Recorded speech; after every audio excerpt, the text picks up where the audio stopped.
말씀은 기드온에 대한 말씀입니다. 기드온은 이스라엘의 사사였습니다. 사사가 뭐냐면 영어로 judge입니다. 판단하다라는 거예요. 판단하다. 하나님께서 왕을 보내시기 전에 판단하는 일종의 판사죠. 판사가 이스라엘을 다스리고 있었다는 겁니다.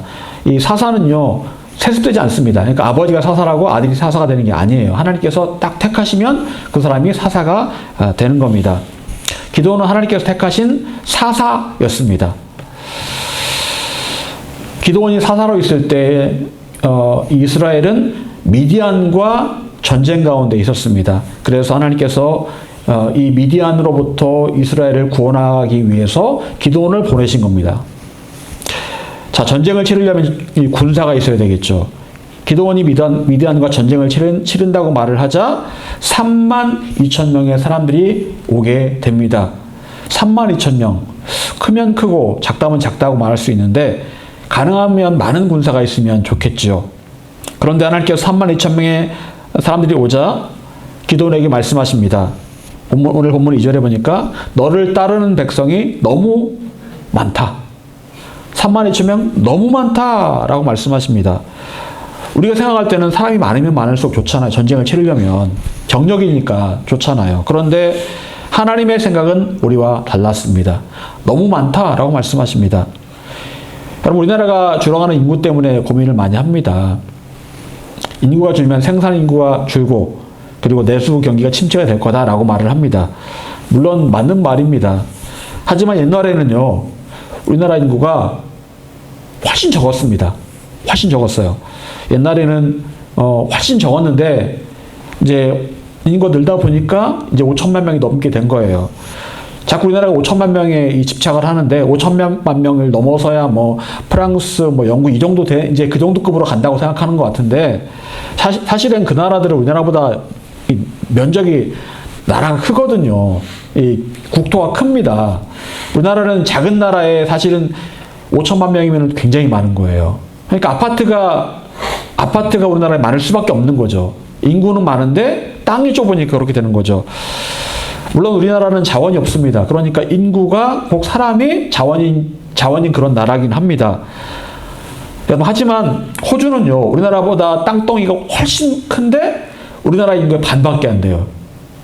그런데도 선진국입니다. 잘 삽니다. 물론 자원이 풍부한 나라고 관광 자원이 좋은 나라긴 하지만 제 생각에는 인구가 적으면 맞춰 살면 됩니다. 너무 굳이 이 5천만 명에 굳이 이렇게 집착할 필요는 없는 것 같아요. 결국 하나님께서는 이 32,000명의 사람들이 너무 많다고 말씀하시면서 그 중에서 얼마를 집으로 보내라고 말씀하십니다. 그리고 집으로 1차적으로 22,000명을 집으로 돌려보냅니다. 자, 10,000명이 남았습니다. 자, 또 10,000명 가운데서 또 300명을 남기십니다. 300명 외에는 다 집으로 돌아가라 라고 말씀하십니다. 상대방의 숫자는 엄청 많습니다. 그런데 우리 편은 300명밖에 안 돼요. 이 정도면은 너무 병력 차이가 크니까 전쟁을 어떻게 치를 수 있을까 고민이 되는 상황입니다. 여러분, 하나님의 계획은 기상천외합니다. 우리가 도저히 상상할 수 없는 그런 방법으로 하나님께서 일하십니다. 우리가 생각하기에는 의사가 병을 고친다고 생각합니다. 하지만 하나님께서는 하나님의 방법으로도 고치실 수가 있는 거예요. 하나님께서 일하시기 전까지는 우리는 하나님의 그 방법을 감히 이해할 수가 없습니다. 자, 32,000명 가운데 이제 300명만 남게 된 상황에서 이런 상황을 지켜봐야 했던 기드온의 마음이 어땠을까요? 하나님께서 어떻게 하겠다고 말씀 안 하신 상태에서 다 집으로 다 돌려보내고 300명밖에 안 남은 겁니다. 얼마나 마음이 불안하겠습니까? 야, 이거 뭔가 잘못하고 있는 거 아닌가? 하나님 음성을 내가 잘못 들은 거 아닌가? 300명 가지고 어떻게 전쟁을 치를 수 있을까? 고민을 많이 했을 것 같습니다. 모든 게 의문투성이고 이해할 수 없는 그런 상황에 처하게 된 것이죠. 저도 10년간 이곳에서 목회를 했지만 그 목회 시간들이 사실은 이해가 잘 안 됐던 상황들이 참 많았습니다. 같은 그 시간에, 같은 시간대에 저랑 같은 동기 목사님들은 정말 큰 교회 목회도 하고 훨훨 잘 나는데 나만 왜 이런 곳에 있을까라는 생각들을 하게 되었습니다. 여러분, 하나님께서 우리를 이끌어 가시는 과정 가운데 있을 때 그 과정을 쉽게 이해하지 못할 때가 참 많습니다. 내 인생이 왜 이럴까? 왜 이렇게 하실까라고 인생이 이해가 안 될 때가 참 많이 있습니다. 여러분, 과연 하나님께서 300명만 남기신 이유가 뭘까요? 32,000명 가운데 300명만 남기신 이유가 뭘까? 또 나를 이해할 수 없는 그런 과정 가운데 두시는 이유가 뭘까? 분명한 사실은요, 그 과정에서 하나님께서는 우리에게 말씀하지 않으셨던 분명한 이유를 갖고 그렇게 하신다라는 겁니다.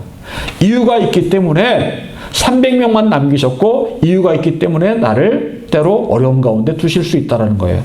자, 하나님께서 나를 이해할 수 없는 그런 과정 가운데 두신 이유가 뭘까요? 첫 번째, 준비된 사람으로 만들기 위해서 그렇게 하신 거예요. 준비된 사람으로 만들기 위해서 그렇게 하신 겁니다. 여러분, 32,000명을 동원해서 이겼다라고 한다면 어떻게 생각할까요? 역시 병력이 많아야 이길 수 있어. 역시 병력이 많아야 돼. 여러분, 세상의 모든 것들은 인간의 계산법을 따릅니다. 인간의 계산법을 따라서 확률을 높이는 게임을 하려고 합니다. 여러분, 로또를 사는데 10,000원어치를 사는 것과 100만원어치를 사는 것과 어떤 게 로또가 될 확률이 더 높은 거예요? 100만원이겠죠. 그래서 100만원어치를 사면 훨씬 더 아마 로또가 더 당첨될 확률이 높아지는 거예요. 하지만 10,000원어치만 사도 그 사람이 로또가 될 수 있는 확률이 없는 건 아닙니다. 1등이 될 확률이 없는 건 아니에요. 우리는 보통 인간적인 방법으로 확률을 높이려고 합니다. 여러분, 많은 나라들이 핵무기를 가지려고 하는 이유가 뭘까요? 핵무기 쓰면 다 죽는데 왜 핵무기를 가지려고 할까요? 이스라엘이 핵무기가 있거든요? 이스라엘이 왜 핵무기를 가지고 있는 걸까요?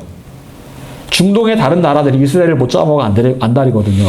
그러니까 스스로를 지키기 위해서 핵무기를 가지고 있는 거예요.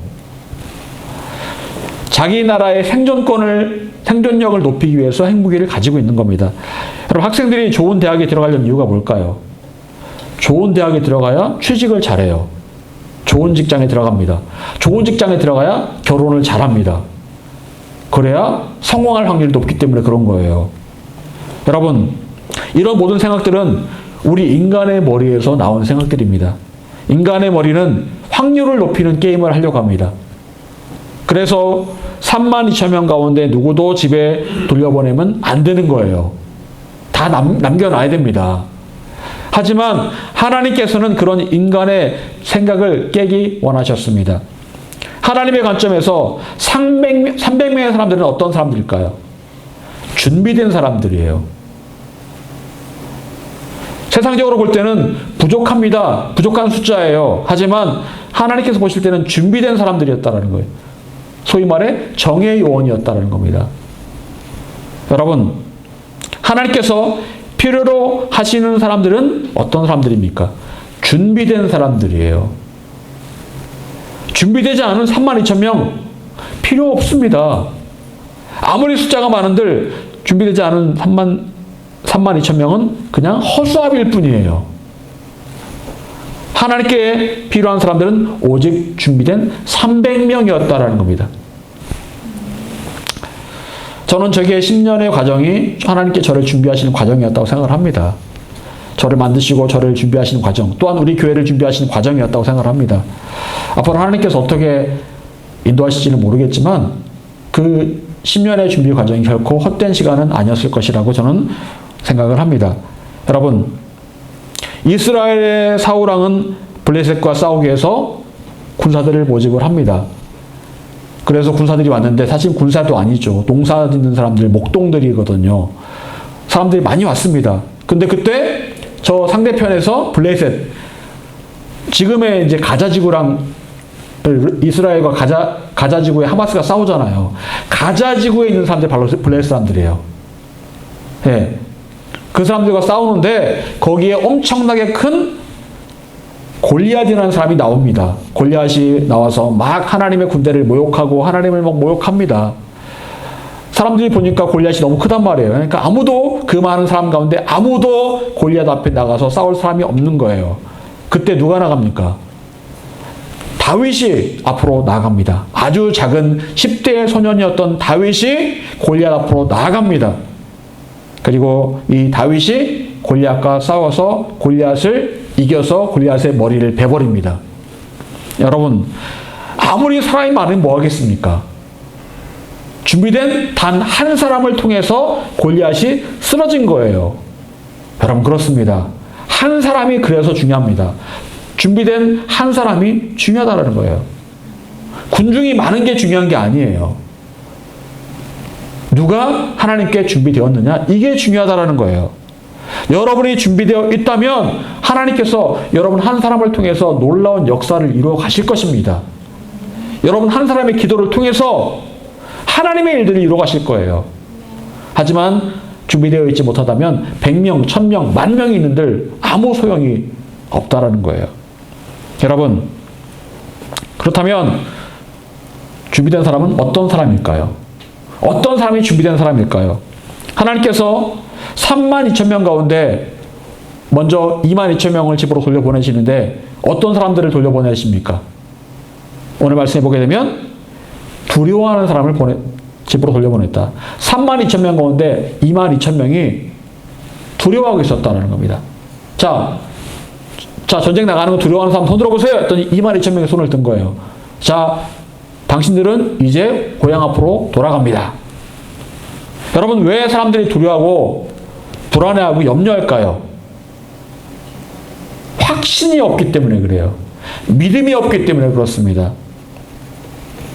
믿음이 없으면, 확신이 없으면 두려워합니다. 염려합니다. 불안해합니다. 하나님께 사용하시는 사람은 믿음을 가진 사람이고 담대한 사람이에요. 담대함과 믿음이 없이는 하나님을 기쁘시게 할 수 없습니다. 믿음이 없이는 하나님을 기쁘시게 할 수 없나니 라고 분명히 말씀하고 있습니다. 오직 믿음의 사람, 담대한 사람만이 하나님께서 기뻐하시는 일을 감당할 수가 있는 거예요. 여러분, 하나님께서는 두려워하지 않는 사람을 통해서 일하십니다. 그렇다면 우리는 어떻게 이 두려움과 염려와 불안을 극복하고 믿음의 반석이 설 수 있을까요? 여호수아가 모세를 대신해서 이스라엘의 지도자가 됩니다. 그리고 이 여호수아는 이제 이스라엘 백성을 이끌고 가나안으로 들어가게 됩니다. 자, 그때 하나님께서 먼저 이 여호수아에게 하셨던 말씀이 무엇이었습니까? 반복해서 하셨던 말씀. 두려워하지 말아라. 담대하라. 두려워하지 말아라. 담대하라. 두려워하지 말라. 담대하라라는 말씀을 계속해서 반복해서 하십니다. 여러분, 얼마나 두렵겠습니까? 모세의 그 엄청난 그 리더십에 있던 사람들을 이끌고 이제 내가 이 어린 젊은 이 여호수아가 끌고 가야 되는데 얼마나 두렵겠습니까? 더군다나 이제 전쟁을 치러야 되는데 얼마나 두렵겠습니까? 그런데 하나님께서 계속해서 말씀하십니다. 두려워하지 말아라. 담대하라. 담대하라. 여러분, 우리 안에 두려움과 불안과 염려를 떨쳐내는 방법이 뭘까요? 뭘까요? 하나님 말씀을 계속해서 선포하고 또 듣는 거예요. 하나님께서 말씀하십니다. 두려워하지 말아라. 담대하라. 그 말씀을 여호수아에게 말씀하셨는데 그랬더니 여호수아에게 정말 두려움이 사라지고 염려와 근심이 사라지게 되었다는 겁니다. 여러분, 두려움을 극복하는 것은 바로 하나님의 말씀이에요. 말씀을 내 안에 선포하고 또 말씀을 듣고 하나님 음성 듣고 그렇게 할 때 내 안에 두려움이 사라집니다.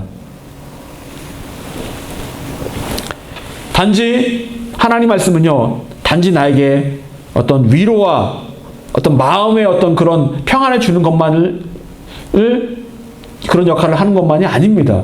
하나님 말씀은 실제 하나님께서 그런 계획이 있기 때문에 미리 말씀해 주시는 그런 건데 사실은 마음의 위로만 주기 위해서 하나님께 말씀하시는 게 아니에요. 실제 하나님께 대책이 있습니다. 계획이 있으세요. 그래서 하나님께 말씀하시는 겁니다. 내가 다 계획이 있으니까 너 두려워하지 마. 너 염려하지 마. 그렇게 말씀하실 때는 하나님의 계획이, 마스터 플랜이 다 있는 겁니다. 실제로 하나님께서는 이스라엘 백성들을 가나안에 이끌어 가시면서 다 하나님의 전쟁을 치르게 하십니다. 전쟁은 여호와께 속했으니 하나님께서 전쟁을 하신 거예요. 여러분, 세상은 우리를 두렵고 두렵게 하고 염려와 불안으로 이끌어 갑니다. 그럴수록 우리가 하나님 말씀을 듣고 하나님 말씀을 내 안에 선포하면 불안이 사라지고 염려가 사라지고 내 안에 평안과 확신과 믿음이 들어오게 되는 겁니다. 또한 하나님께서 준비하시는 사람은 어떤 사람일까요? 절제와 영적인 경계심을 잃지 않는 사람이에요. 절제할 줄 아는 사람. 여러분, 32,000명 가운데 22,000명을 집으로 돌려보냅니다. 자, 그리고 나머지 10,000명이 남았죠. 10,000명의 300명을 어떻게 또 줄이실까요? 하나님 말씀하십니다. 물가로 데려가라. 물가로 데려가서 물을 마시게 해라, 그들로 하여금. 자, 그런데 물가로 갔는데 여러분들 물을 마시라면 어떻게 마시겠습니까? 손으로 마실 것 같아요? 예전에 저는 저희 동네 시골에 큰 물가가 있었습니다. 그 물가가 한 남강 정도는 되는 것 같아요. 그 물이. 남강보다 물이 훨씬 더 많았는데, 금강으로 들어가는 물줄기였거든요. 거기 가서 이제 놀다가 이렇게 뭐 낚시도 하면서 고기도 잡다가 놀다가 목이 마르잖아요. 그러면 제가 물을 마셨는데, 집에 가서 물 마시고 오는 게 아니고, 거기다가 그 냇물을 직접 마셨어요. 마셨는데, 입을 그 냇물에 대고 마셨어요. 그러면 내가 목마른 만큼 충분히 물을 마시게 됩니다. 금방. 그럼 굉장히 이제 갈증이 해소가 되는데, 지금도 기억하는 게 그 냇물의 그 비린 맛 있잖아요. 그게 지금도 생각이 나요. 근데도 그냥 그때는 뭐 멋모르고 마셨죠, 사실은. 물 사실 되게 더러운 물인데. 왜냐하면 거기에 뭐 온갖 물고기 똥 싼 거부터 해가지고 뱀이 지나갔죠. 뭐 얼마 별의별 게 다 있잖아요. 근데 그때는 그냥 마셨습니다. 그런데요, 이게 무릎을 꿇고 물을 떠서 마신다고 생각해 보십시오. 그러면 그게 한 번에 그게 내 목마름이 다 해소가 될까요? 해소가 안 돼요. 이렇게 몇 번을 해야 돼요, 몇 번을. 한 번에 그냥 쭉 마시면은, 입을 대고 마시면 그냥 한 번에 해소가 되는데, 이게 마시려면요, 얼마나 감질맛 납니까? 그런데 300명이 그렇게 물을 마시더라는 거예요. 나머지 사람들은 전부 다 물에 입을 대고 마시더라는 겁니다. 그때 하나님께서 무릎 꿇고 이 물을 마신 사람을 빼놓고 나머지는 다 집에 돌려보내라라고 말씀하십니다. 그들은 두려움은 없었습니다. 그런데 뭐가 없는 거예요? 절제하는 마음이 없었다는 겁니다. 물을 엎어져서 물을 마시면 한 번에 다 마실 수 있지만, 전쟁에 나가는 사람들은요, 절제를 할 줄 알아야 돼요. 지금 물을 마시고 싶지만 그래도 경계를 하면서 물을 마셔야 되잖아요. 그런 기본적인 소양이 갖춰진 사람들이 바로 300명이었다는 겁니다. 여러분, 디모데후서 3장 2장 4절은 이렇게 말씀합니다. 병사로 복무하는 자는 자기 생활에 얽매이는 자가 하나도 없나니 이는 병사로 모집한 자를 기쁘게 하려 함이라. 병사로 복무하는 자는 자기 생활에 얽매이는 자가 하나도 없다. 이 말은 무슨 말입니까? 내 마음대로 생활하는 사람은 병사가 될 수 없다. 군사가 될 수 없다라는 거예요. 여러분, 군대 가면 그 다음날 아침부터 6시만 되면 일어나야 됩니다. 빰빰빰빰빰 빰빠라빰빰빰빰빰, 이 이제 기상나팔 소리인데, 이게 딱 들리면은요, 6시가 되면 무조건 일어나야 돼요. 그 전날까지는 집에서 한 10시에 일어났거든요. 그런데 그 다음날부터 바로 6시에 일어나야 됩니다. 10시가 되면 잠을 무조건 자야 돼요. 그리고 정확한 시간 되면 밥 먹으러 내려가야 됩니다. 밥 먹기 싫어도. 그리고 나는 이 옷 입기 싫은데 그냥 군대에서 주는 그 옷만 입어야 됩니다. 여러분, 내가 마음대로 할 수 없는 거예요, 군대는요. 군대는 철저하게 절제된 삶을 살아야 되는 겁니다. 하고 싶어도 하지 않을 수 있는 그 힘, 그게 바로 절제입니다. 여러분, 하나님께서는 절제할 줄 아는 사람을 통해서 일하십니다. 말하고 싶어도 참을 줄 알고, 화를 내고 싶어도 참을 줄 알고, 끝까지 사랑으로 대할 줄 아는 사람, 기도하기 싫어도 기도할 줄 아는 사람, 성령께서는 우리에게 충만하게 임하심으로 우리에게 절제를 가르쳐 주기를 원하고 계십니다. 성령의 9가지 열매 가운데 하나 바로 절제입니다. 하고 싶은 대로 마음대로 살지 않는 거예요. 여러분, 절제하지 못하는 사람을 통해서 하나님께서는 일하실 수가 없습니다. 하나님께서 요셉을 애굽, 이집트로 팔려가도록 내버려 두신 이유가 뭘까요? 요셉은 그곳에서 노예 생활을 했습니다. 감옥 생활을 했습니다. 자기 마음대로 살지 못했습니다. 옛날에는 아버지 밑에서 마음대로 살았습니다. 맛있는 거 많이 먹고 좋은 옷 입고 살았습니다. 그런데 거기 갔더니 주인이 주는 옷만 입어야 되고, 아니 옷도 아니겠죠 사실은요. 거의 벌거벗었겠죠. 우통은 다, 우리 영화 같은 데 보면은, 이집트는 보면은 다 우통 다 벗잖아요. 그러고 살아야 되는 거예요. 그리고 감옥에 갇혀가지고 살 때는 어디 마음대로 다니지도 못합니다. 여러분, 이런 생활을 통해서 요셉은 절제를 배웠습니다. 그리고 절제를 온전히 배웠을 때 하나님께서 그를 통해서 이스라엘을 구원하실 수가 있었다라는 거예요. 여러분, 내 마음대로 사는 사람을 통해서 하나님께서 일하지 못하십니다. 내 하고 싶은 대로 내 마음대로 사는 사람을 통해서 일하지 못해요. 그런 사람은 자기 자신만을 위해 살다 죽는 거예요.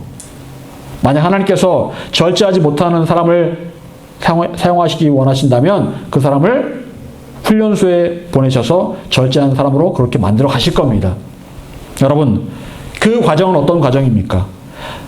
자존심이 꺾이는 그런 과정, 온갖 수모를 겪어야 되는 그런 과정, 낮아지는 과정일 겁니다. 그리고 이 모든 과정을 통해서 절제와 인내를 배우게 하신 다음에 사용하실 수가 있는 거예요. 여러분, 내 마음대로 하는 것은 무절제입니다. 이런 사람을 통해서 하나님께서는 일하실 수가 없습니다. 하나님 뜻을 따라 절제하는 사람을 통해서만 하나님께서 일하실 수가 있는 거예요. 두 번째로, 하나님께서 나를 이해할 수 없는 그런 과정 가운데 두시는 이유가 뭘까요? 나를 자랑하는 마음, 나의 자랑하는 마음을 낮추기 위해서, 나의 자랑하는 마음을 낮추기 위해서 그런 이해할 수 없는 그런 과정 가운데 두실 때가 있다라는 거예요. 우리 2절 말씀 같이 다시 읽어보겠습니다. 2절, 자 시작.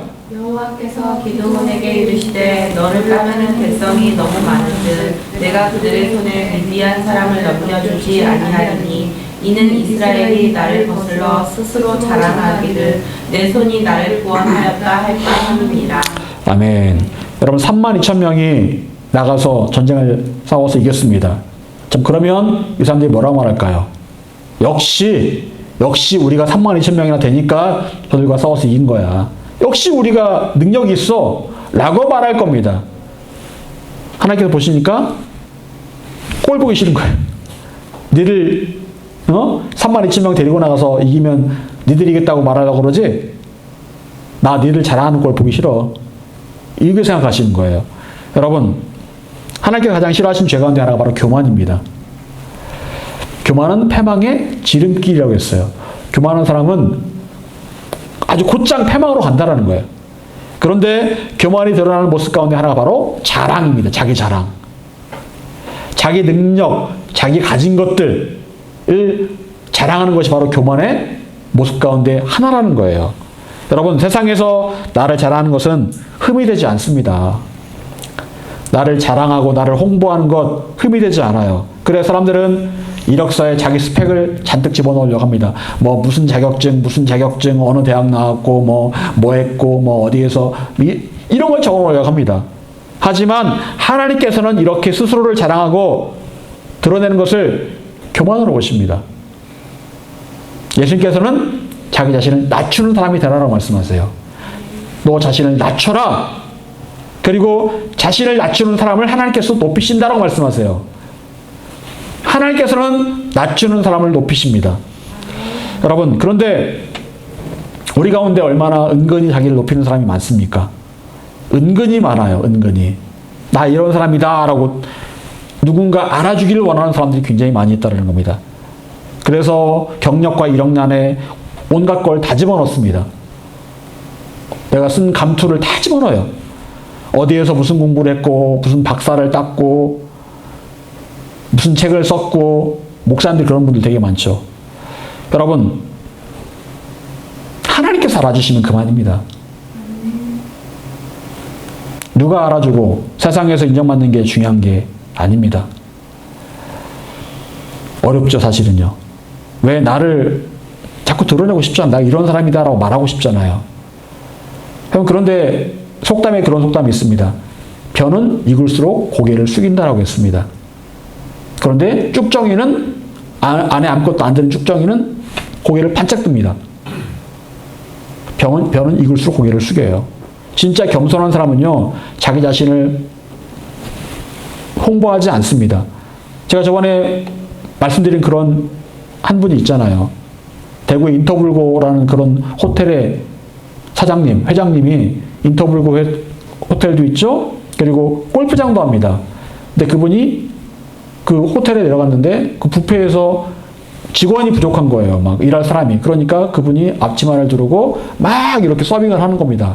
나이 드신 분이. 할아버지가. 그러니까 손님들은 뭐 할아버지가 직원인 줄 알고서 이것도 시키고 저것도 막 시킵니다. 그런데 이 회장님을 알아본 어떤 분이 회장님 여기서 뭐 하십니까? 했더니 오늘 직원이 없어가지고 바빠서 바쁜데 그냥 내가 좀 일 좀 도와주고 있다고 그렇게 말을 하더라는 거예요. 회장님이. 그 회장님의 차가 그때 그 당시에 그 TV에 나올 때 차가 프라이드였습니다. 프라이드. 그리고 기사도 없어요. 본인이 운전하고 본인 옆에 그 프라이드 조그만 차에 부인 타시고 그렇게 합니다. 돈이 없어서 그런 게 아니에요. 돈이 엄청나게 많습니다. 근데 그렇게 살고 있더라는 거예요. 자기 자신을 드러내지 않습니다. 나 회장이다. 나 이런 사람이야. 나 돈 이렇게 많은 사람이야. 드러내지 않습니다. 근데 아는 사람들은 다 알아주고 있다는 거예요. 여러분, 고린도전서 5장 6절에서 사도 바울은 이렇게 말합니다. 너희가 자랑하는 것이 옳지 아니하도다. 적은 누룩이 온 덩어리에 퍼지는 것을 알지 못하느냐. 여러분, 너희가 스스로 자랑하는 것이 바울은 말합니다. 적은 누룩이다. 여러분, 누룩이 뭐예요? 다른 말로 하면 곰팡이에요, 곰팡이. 여러분, 우리 몸에는 매일매일 암세포가 생겨납니다. 그런데 그 암세포가 암덩이가 되느냐 안 되느냐는 각자의 면역력에 달려 있습니다. 매일매일 암세포가 생겨난대요. 여러분, 그런데 그 암세포가 정말 작은 겁니다. 작은 거에서 암세포가 생겨납니다. 그런데 나중에 그 암세포가 온몸에 다 퍼지면 결국 죽는 겁니다. 마찬가지로 아주 작은 자랑 하나가 적은 누룩같이 작은 곰팡이가 되어서 그 곰팡이가 내버려두면 전체를 다 오염시키듯이 그렇게 우리 전체를 오염시킬 수 있다는 거예요. 우리 영성을 오염시킬 수 있다는 겁니다. 여러분, 자랑은 한 사람을 타락시키고 부패시킵니다. 왜 우리는 자랑하려고 할까요? 왜 우리는 나 자신을 자꾸 드러내려고 하는 겁니까? 인간적인 자랑을 하는 이유는요, 제가 볼 때는 자존감이 부족해서 그래요. 어떤 사람이 내가 뭐 박사를 땄고 뭐 이렇게 할까요? 학벌에 대한 콤플렉스 있는 사람이요, 뭔가를 자꾸 하려고 그래요. 제가 알고 있던 어떤 사모님이 그랬던 분이 있었어요. 학벌에 대한 콤플렉스가 있어가지고 이분이 나중에 사실은 굳이 그렇게 할 필요가 없는데, 이분이 막 어떻게든 대학을 들어가서 뭐 했다 이걸 막 자꾸 하려고 하시는 거예요. 자존감의 문제입니다. 자존감의 문제. 누가 돈에 집착을 할까요? 옛날에 지지리도 못 살았던 사람들이 돈에 집착을 합니다. 잘 살아야지. 스크루지처럼 돈에 집착을 한다는 겁니다. 그런데 정작 돈이 원래 많았던 사람들은 굳이 돈에 집착하지 않아요. 원래 잘 살았기 때문에. 사랑받았던 사람들은요, 굳이 누군가에게 사랑받으려고 사랑을 갈구하지 않습니다. 사랑받고 자란 아이들은요. 그런데 사랑받지 못한 아이들은 자꾸 사랑을 갈구합니다. 그러다 보니까 스토커가 되고 집착을 하게 되는 거예요. 결국 자존감의 문제라는 겁니다. 자꾸 나를 자랑하려고 하는 것은 내가 뭔가 그 부분에 대해서 부족함이 있고 컴플렉스가 있기 때문에 그런 거예요. 자랑하는 것은요, 일종의 제가 볼 때는 마음의 병입니다. 마음의 병이에요. 성경은 우리가 자랑하되 하나님 안에서만 자랑하라라고 말씀하고 있습니다. 다른 말로 말하면 하나님만 자랑하라는 거예요. 다른 거 자랑할 거 아무것도 없다. 오직 너를 구원하신 하나님, 너를 사랑하시는 하나님만 자랑해라라고 그렇게 말씀하고 있는 거예요. 여러분, 자랑은 인간의 본성입니다. 인정받고 싶어하는 욕구입니다. 하지만 하나님께서는 자랑을 싫어하십니다. 싫어하세요. 그래서 하나님께서는 우리가 자랑할 수 없는 상황, 낮고 낮은 자리까지 내리실 때가 있습니다. 도저히 내가 잘나서 그렇게 되었다라고 말할 수 없을 정도까지 그렇게 내리실 때가 있다라는 거예요. 그것은 내가 교만으로 패망으로 가지 않기 위한 하나님의 특별한 계획입니다. 하나님의 사랑의 징표예요. 여러분, 자랑하다가 교만해지면 패망합니다. 그것은 결코 하나님께서 원하시는 모습이 아닙니다. 300명으로 이겼다면 누가 자랑할 수 있겠습니까? 아, 이건 하나님의 역사다. 이거는 빼도 박도 못하게 하나님의 역사다라고 말할 수밖에 없는 거예요. 그렇게 되기까지 하나님께서 32,000명 가운데 다 보내고 300명만 남게 하셨다는 겁니다. 여러분, 우리는 늘 자랑하고 싶어하는 그런 마음들, 인정받고 싶어하는 마음과 늘 싸워야 됩니다. 자신을 높이지 않도록 조심을 해야 돼요. 우리는 늘 자신을 낮추고 겸손하기 위해서 노력을 해야 됩니다. 언제나 하나님께서 행하심을 인정하며 내게는 능력 없음을 내가 하나님 앞에 인정해야 돼요. 하나님, 저는 정말 능력 없습니다. 저는 정말 아무것도 아닙니다. 바울은 뭐라고 말합니까? 나는 죄인 중에 괴수다라고 말합니다. 죄인 중에 그것도 우두머리가 뭘 할 수 있겠습니까? 근데 내가 이렇게 할 수 있는 것은, 나에 대한 것은 오로지 주의 은혜다라고 그렇게 고백할 수 없게 된 거예요. 여러분, 하나님께서는 겸손한 사람을 통해서 일하십니다. 사랑하는 여러분, 하나님께서는 하나님의 일을 이루실 때 아무나 사용하시지 않습니다. 어떤 사람을 통해서 일하십니까? 준비된 사람을 통해서만 일하십니다. 하나님의 기준에 맞는 준비된 사람만을 하나님께서 택하셔서 일하십니다. 어떤 사람이 준비된 사람일까요? 두려워하지 않는 사람. 어떻게 두려워하지 않을 수 있습니까? 하나님 말씀을 선포하는 겁니다. 하나님 말씀을 들어야 돼요. 두려움을 이겨낼 수 있습니다. 또 절제할 줄 아는 사람, 내가 하고 싶어도 하지 않을 수 있는 절제의 능력이 있는 사람을 통해서 일하십니다. 또한 절대로 자랑하지 않는 사람, 교만하지 않는 사람, 인정받기를 바라지 않는 사람, 그리고 하나님만 바라보는 사람을 통해서 일하실 것입니다. 사랑하는 여러분, 하나님께서 여러분을 사용하기 원하십니다. 300명의 용사처럼 여러분을 쓰기를 원하세요. 여러분, 준비되어 있으십니까? 준비되어 있으면 쓰임받을 수 있습니다. 하나님께서는 하나님의 계획에 맞게 여러분을 준비해 가실 것입니다. 그리고 잘 준비됨으로 저와 여러분 모두가 300명의 용사같이 쓰임받을 수 있기를 간절히 축원합니다. 기도하겠습니다.